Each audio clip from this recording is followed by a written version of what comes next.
खासदार फोडाफोडीवरून संजय राऊत यांनी शिंदेंवर निशाणा साधलेला आहे। पैशांच्या जोरावर इतरांचे नेते फोडणं सुरू आहे। सत्ता जाईल तेव्हा शिंदेंची परिस्थिती वाईट असेल असं राऊत म्हणालेले आहेत।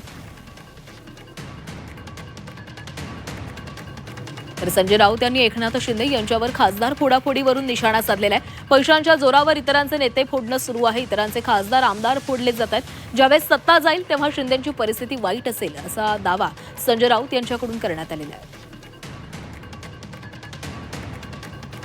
तर नुकत्याच 6 खासदारांनी शिवसेना उद्धव बाळासाहेब ठाकरे पक्षामधून शिवसेनेमध्ये प्रवेश केलेला आहे आणि याच मुद्द्यावरून संजय राऊत यांनी शिवसेनेवर आणि एकनाथ शिंदेंवर टीका केली।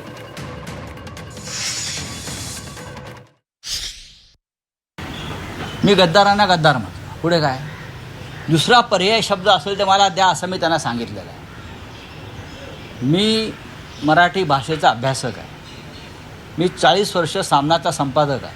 त्याच्या आधीसुद्धा मी अनेक मोठ्या वृत्तपत्रात काम केलं आहे। मराठी भाषेतले सगळे शब्दकोश शब्दरत्नाकर माझ्याकडे आहे, त्याची मी पारायणं केलेली आहे। गद्दार आणि बेईमान याला पर्यायी शब्द मला एकच आढळला, तो म्हणजे एकनाथ शिंदे। मराठी भाषेत दुसरा कुठला असेल तर मला त्याने सांगावं। चोऱ्या माऱ्या करून लोकांचे पैसे घ्यायचे ताब्यात, दरोडे टाकायचे, लुटमार करायची, पैसे वाटून खासदारांना विकत घ्यायचे आम्ही आणलेले। ज्या दिवशी हातात सत्ता नसेल त्यांच्या आणि ते गेलेले असतील तेव्हा ते त्याने विचार करावा आपली काय अवस्था। त्यांनी तो विचार करावा आणि त्यांची सत्ता जाणार आहे हे पण लक्षात ठेवा।